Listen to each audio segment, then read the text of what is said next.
The shuttle was falling apart around him. Jake Callahan gripped the emergency handles as fire and smoke filled the cockpit. Warning lights flashed red. The computer voice kept repeating the same words over and over. Hull breach. Impact in 30 seconds. Hull breach. Impact in 20 seconds. Jake was not a pilot. He was just a maintenance technician on the cargo ship Starward Drift.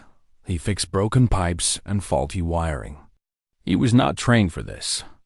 But the actual pilot was unconscious in the seat next to him, blood running down her forehead from where she had hit the console. He pulled hard on the controls. The shuttle screamed through the atmosphere of the planet below. Trees that looked like giant crystals rushed up to meet him. He closed his eyes and braced for impact. The crash was violent. Metal twisted and glass shattered. Jake felt himself thrown forward against his restraints. Then everything went dark. When he opened his eyes again, sunlight was streaming through the broken windshield. Birds that were not really birds made strange sounds in the distance. Jake groaned and touched his head. There was blood, but not too much. He was alive. He looked over at the pilot. Her name was Dana. She was still unconscious but breathing. Jake checked her pulse and found it steady. He carefully unbuckled her restraints and moved her to a safer position away from the sparking wires. The shuttle was destroyed. There was no way to fly it again. Jake found the emergency kit and pulled out the beacon. He activated it and watched a small green light blink. Someone would come. He just had to survive until then. He stepped outside the wreckage and looked around. The planet was beautiful in a strange way. The trees were made of some kind of crystal that caught the light and sent rainbows dancing across the ground. The grass was silver. 2 suns hung in the purple sky. Jake remembered the briefing before the mission. This planet was called Valorith 7. It was a protected world.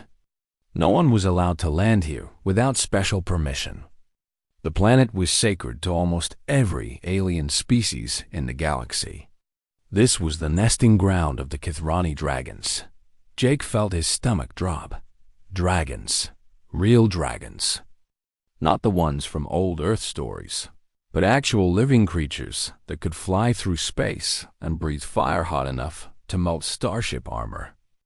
Every species in the Galactic Concord treated them like gods. And he had just crashed a shuttle on their home world. He needed to find higher ground. The beacon signal would be stronger from a hill or mountain. He left Dana in the shade of the wreckage with water and a blanket. She was still unconscious, but her breathing was good. He would come back for her. Jake started walking through the crystal forest. The ground was soft under his boots. Strange flowers opened as he passed and closed again behind him. Everything smelled sweet. Like honey and rain. He walked for about an hour before he noticed. He was not alone.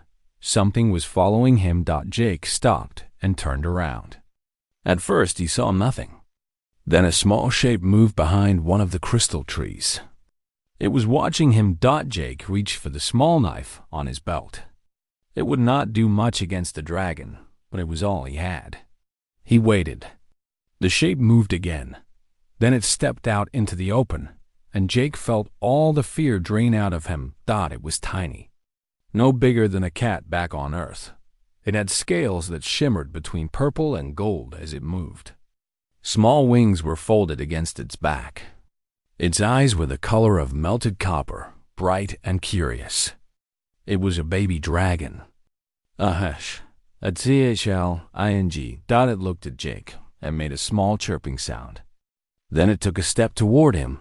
Jake held up his hands. Hey there, little one. Where is your mother? The hatchling chirped again. It took another step closer. Jake looked around nervously. If there was a baby, there had to be a mother nearby. And a mother dragon protecting her child would not be friendly to a human who had just crashed on her planet. Go on, Jake said softly. Go back to your family. Shoo. The hatchling did not shoo. It walked right up to his boots and sniffed them. Then it bit one of his shoelaces. Jake sighed. That is not food. The hatchling tugged at the lace. Its tiny teeth could not cut through the material, but it tried anyway. Jake gently pushed it away with his foot. The hatchling tumbled backward, rolled over, and immediately came back for more. Jake kept walking. The hatchling followed. He walked faster. The hatchling ran to keep up, its little legs moving quickly over the silver grass. He stopped and stared at it. Why are you following me? The hatchling sat down and looked up at him with those copper eyes. It made a sound that was almost like a purr. Jake shook his head and continued toward the hills in the distance. The hatchling stayed right behind him.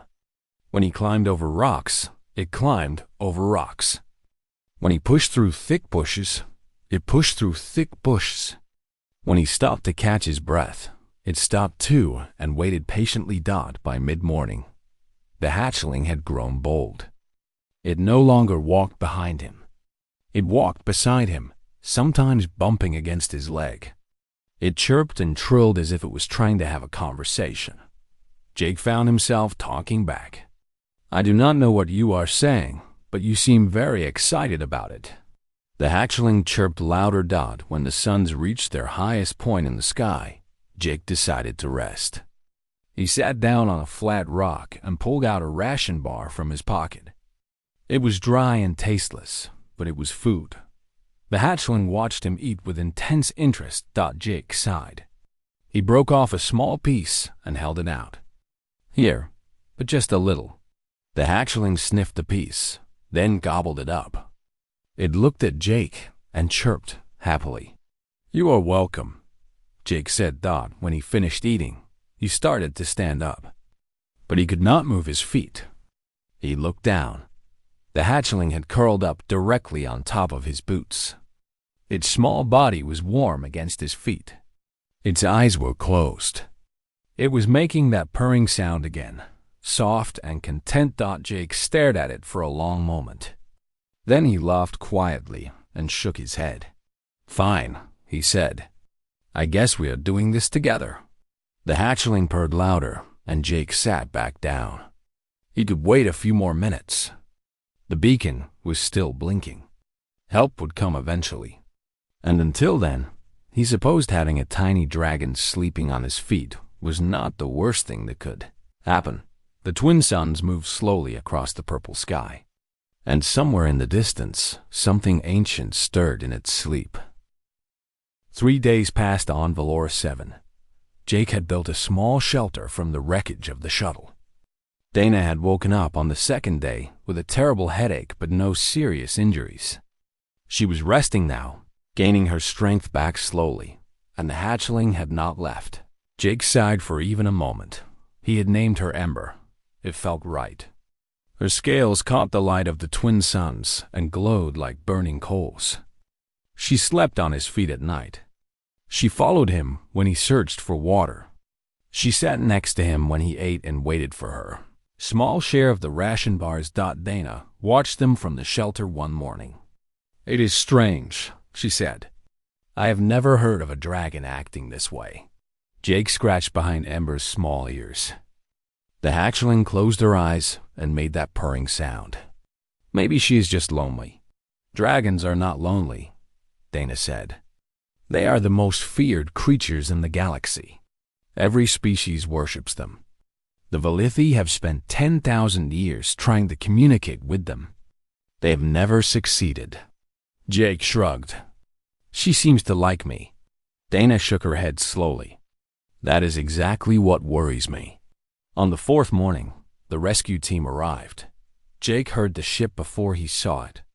The sound of engines echoed across the crystal forest.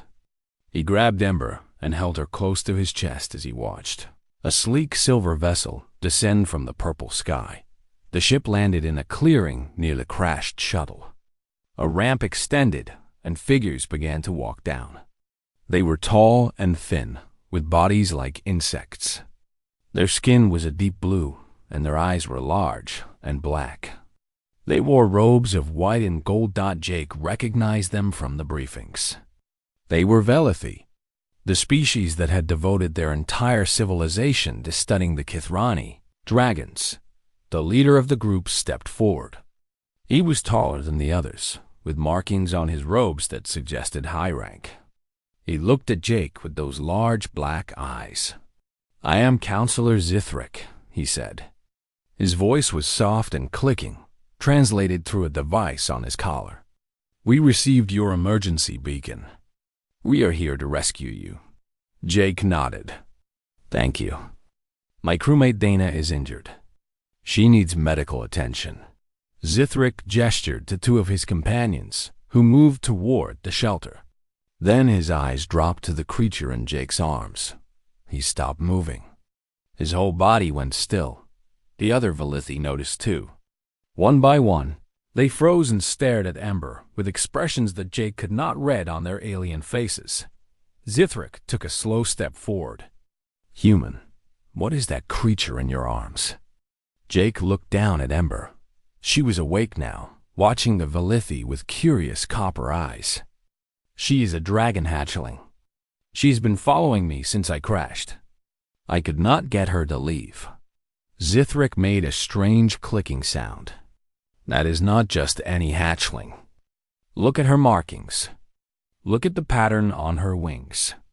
Jake looked. He did not see anything special.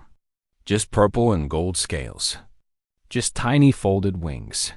"She is a Kithrani prime," Zithric said. His voice was shaking. "The highest form of their species. There has not been a prime born in over 3,000 years. Jake blinked. "Okay, is that bad?" Zithric stepped closer. His black eyes were wide now. "Human, do you understand what you have done? A Kithrani prime has chosen to bond with you. This has never happened. In 10,000 years of study, no species has ever formed a bond with a dragon. We have tried. The Moradi have tried. The Kellen Consortium has tried. Every great civilization in the galaxy has tried. And we have all failed." Jake looked down at Ember. She chirped at him and nuzzled against his chest. "She just followed me," Jake said. "I gave her some food. She slept on my feet. I did not do anything special." Zithric turned to his companions and spoke rapidly in his own language. They responded with urgent clicking sounds. The conversation went back and forth for several minutes. Finally, Zithric turned back to Jake. "You must come with us to Ethris Prime. The High Council must know about this." Jake frowned. "I just want to go home. Back to Earth. Back to my ship." "That is not possible," Zithric said. "What has happened here will change everything. The Galactic Concord must be informed. Scientists must study this bond. Religious leaders must interpret its meaning.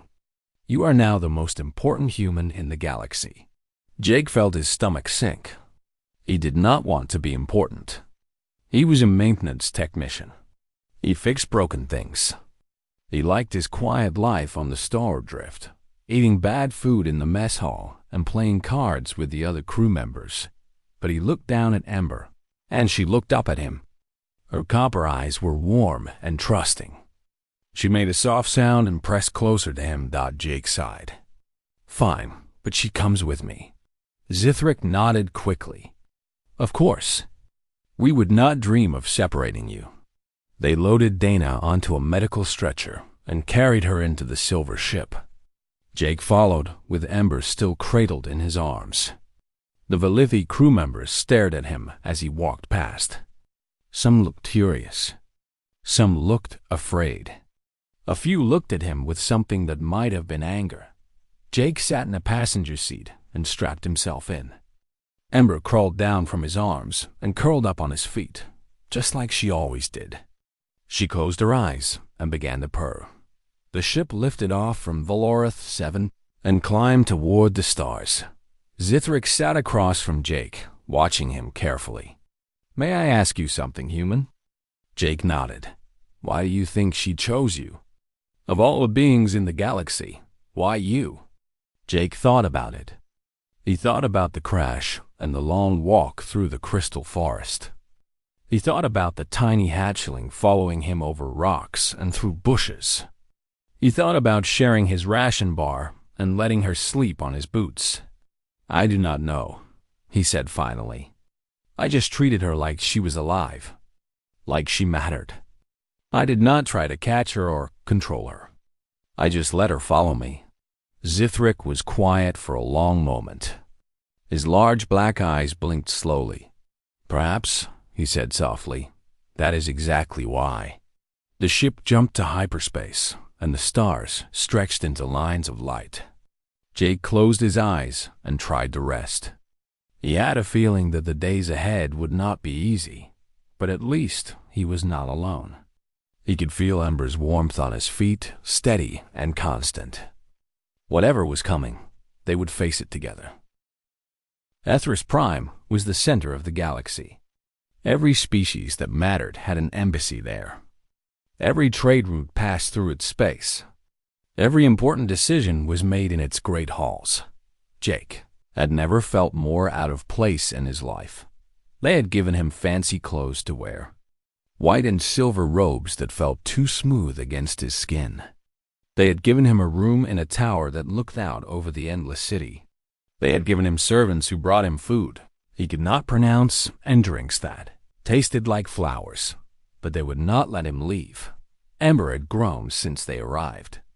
She was now the size of a large dog. Her wings had expanded, and she could glide short distances. Her scales had become deeper in color, more purple than gold now, and her eyes still looked at Jake with that same warmth and trust.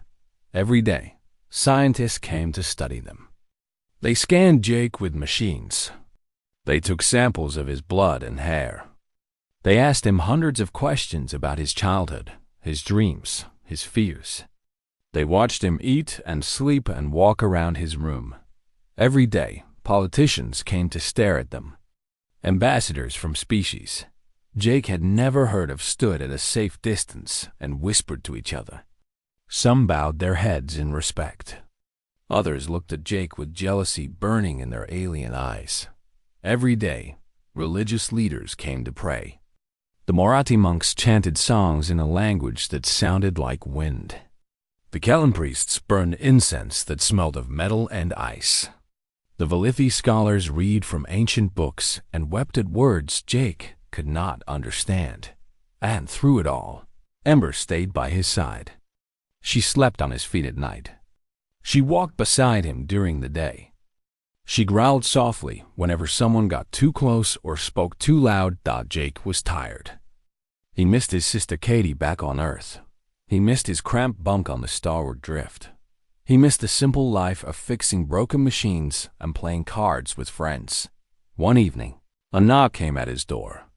It was Counselor Zizrik, looking even more serious than usual. "The High Council has summoned you," he said. "They wish to speak with you directly." Jake sighed and stood up. Ember rose with him, pressing against his leg. The council chamber was enormous. Dozens of species sat in curved rows that climbed toward a ceiling Jake could barely see. At the center was a raised platform where Jake was told to stand. Ember stood beside him, her copper eyes scanning the crowd. The head of the council was an ancient Valithi named Matriarch Selvrum.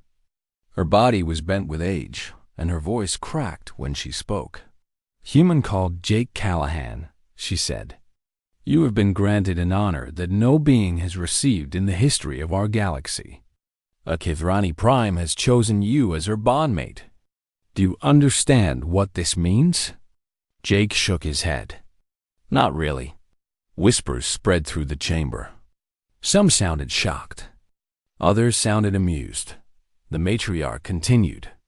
"The Kithrani are the oldest beings in existence. They were here before the stars were born.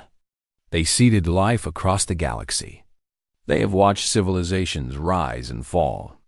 And they have never in all that time chosen to bond with any species." She leaned forward, her black eyes fixed on Jake. "Until you." Jake felt Ember press harder against his leg. He reached down and rested his hand on her head. "I did not ask for this," he said. She followed me. She chose me. I do not know why. That is what we must discover, the matriarch said. You will remain here on Ethers Prime. You will cooperate with our scientists. You will allow us to study this bond. Perhaps we can learn how to replicate it. Perhaps other species can form bonds with dragons too. Jake felt a cold knot form in his stomach. You want to use me as an experiment. We want to understand, the matriarch said. This could change everything for our galaxy. Jake looked around the chamber. He saw the hungry looks in so many eyes. They did not care about him. They did not care about Ember. They only cared about what the bond could give them. And if I refuse? He asked. The chamber went silent. The matriarch's expression hardened. You are a guest of the Galactic Concord, she said carefully. We hope you will cooperate willingly, but the stakes are too high to allow personal feelings to interfere. Jake understood. He was not a guest. He was a prisoner. That night, he sat in his room with Ember curled on his lap. She had grown too big for his feet now, but she still tried to fit.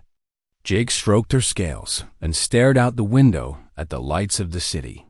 I am sorry, he whispered to her. I should have sent you away that first day. You would be free now. You would be safe. Ember raised her head and looked at him. Something passed between them. Not words. Something deeper. A feeling. An understanding. She was not sorry. She had chosen him. She would choose him again. Jake felt tears in his eyes. He had never asked to be special. He had never wanted power or fame. He just wanted to go home. But home was not a place anymore. Home was this creature beside him. Home was the warmth on his lap and the trust in those copper eyes. Okay, he said softly. We will figure this out together. Ember purred and closed her eyes. Outside, the city lights sparkled like fallen stars. And somewhere in the tower, quiet footsteps approached Jake's door. They were coming for him. He did not know it yet, but they were already making plans. Plans to take Ember away. Plans to force the bond to break so they could study what was left. Jake would learn soon enough that being chosen by a dragon was not a gift. It was a target on his back. They came in the middle of the night. Jake woke to the hiss of gas sipping under his door. His head felt heavy. His vision blurred. He tried to stand, but his legs would not obey. Ember was already awake. She was on her feet, her scales glowing brighter than Jake had ever seen. Her wings spread wide. A low growl rumbled in her throat. The door burst open. Figures in black armor rushed in, carrying weapons that crackled with blue energy. They moved fast, surrounding the bed, pointing their weapons at Jake and Ember. Secure the human, one of them said through a helmet. Use the neural cage on the dragon. Jake tried to speak, but the gas had stolen his voice. He could only watch as one soldier stepped toward Ember with a device that looked like a collar, made of lightning. Ember did not wait. She opened her mouth and screamed. It was not a sound. It was something else. Something that went straight into Jake's mind and made his thoughts shake. The soldiers dropped their weapons. They grabbed their heads. They fell to the floor, twitching and still. The gas began to clear. Jake gasped for fresh air as Ember pressed against him, her body trembling with power and fear. We need to go, Jake croaked. Now. He grabbed his boots and pulled them on. He did not bother with the fancy robes. He wore the simple clothes he slept in. Ember walked beside him as he stepped over the fallen soldiers and into the corridor. The tower was in chaos. Alarms blared. Lights flashed. Jake heard shouting from somewhere below. He did not know where to go. He did not know who to trust. All he knew was that he needed to get out. A door opened beside him, and Jake raised his fists, ready to fight. But the figure that stepped out was not a soldier. It was a young Valithi in simple robes, with marks on her face that showed she was a junior researcher. "Come with me," she said quickly. "I can help you escape." Jake hesitated. "Why should I trust you?" "Because I believe the bond is sacred," she said. "And what the council is doing is wrong. My name is Taravel. Please, we do not have much time." Jake looked at Ember. The dragon studied the Valithi with those copper eyes. Then she made a soft chirping sound and stepped toward her. That was enough for Jake. They ran through the corridors together, Taravel leading the way. She knew the tower well. She guided them through service passages and hidden doors. Twice they had to hide as soldiers rushed past. Finally, they reached a docking bay. Small ships sat in neat rows, waiting for morning flights. "That one," Taravel said, pointing to a shuttle near the exit. "It is fueled and ready. I prepared it earlier tonight. I knew they would come for you eventually." Jake stopped and looked at her. "You planned this?" Taravel nodded. "There are others who think like I do. We have been watching. We knew the council would not wait forever. The bond between you and the Prime threatens everything they believe. They cannot accept that a simple human achieved what they could not." Jake wanted to say more, but there was no time. Alarms were getting louder. Footsteps were getting closer. They ran to the shuttle. Jake climbed into the pilot's seat. He was not a trained pilot, but he had worked on enough ships to know the basics. Ember jumped into the space behind him. Taravel hesitated at the door. "Are you coming?" Jake asked. Taravel shook her head. "I will stay. I will cover your escape. There are others who will continue our work. They will arrest you." Taravel smiled. It looked strange on her insect-like face, but it was warm. "Perhaps. But what they are doing is wrong. Someone must stand against it. Now go." Jake wanted to argue, but Ember made an urgent sound. He nodded at Taravel. "Thank you." He hit the launch sequence. The shuttle roared to life and shot out of the docking bay into the night sky of Ethris Prime. Behind him, the city shrank into a web of lights. Ahead, the stars waited. Jake pushed the ship to maximum speed and jumped to hyperspace. The stars stretched into lines, and he was gone. For 3 weeks, they ran. Jake jumped from system to system, avoiding Concord patrols and bounty hunters. News spread across the galaxy. The human had escaped. The dragon was with him. They were dangerous. They were wanted. There was a price on his head that would make anyone rich for life. But something else was spreading. Jake first heard the reports on a small station near the Outer Rim. A colonist on a farming world had found a dragon egg in her field. It had hatched in her hands. The baby dragon would not leave her side. Then more reports came. A soldier on a military outpost woke to find a hatchling sleeping in his helmet. A teacher on a space station discovered a tiny dragon hiding in her classroom. A child on a refugee ship laughed as a baby dragon wrapped itself around her arm like a bracelet. The dragons were awakening. After 10,000 years of silence, they were emerging from their hidden places across the galaxy. And they were not choosing the powerful or the wise. They were choosing humans.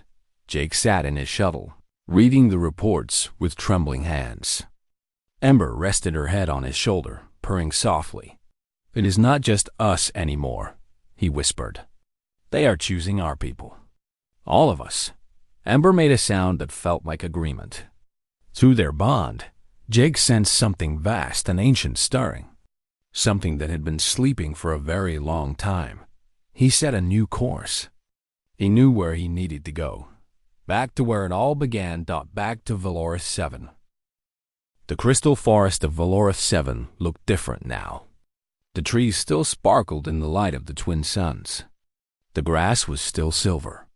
But something had changed. The air felt alive with energy that made Jake's skin tingle. Ember had grown to full size during their journey. She was magnificent now, as large as a small house, with wings that could block out the sky and scales that burned with inner fire. But her eyes were still the same.